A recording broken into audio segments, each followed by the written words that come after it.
আজ ১৫ই আগস্ট, আমাদের স্বাধীনতা দিবস।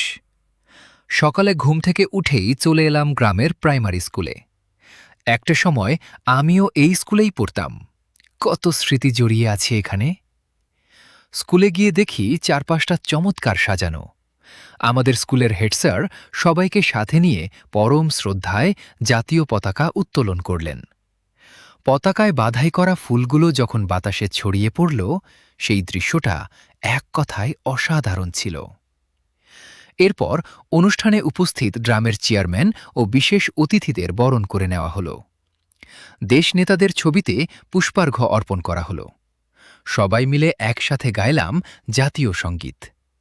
শেষে ছোট ছোট বাচ্চাদের হাসিমুখ আর গরম গরম পায়েস খাওয়ার আনন্দে পুরো পরিবেশটা ভরে উঠল। স্কুল ছেড়েছি সত্যি, কিন্তু আজকের এই দিনটায় এখানে এসে শৈশবের দিনগুলোর কথা খুব মনে পড়ে গেল। সবাইকে স্বাধীনতা দিবসের অনেক অনেক শুভেচ্ছা।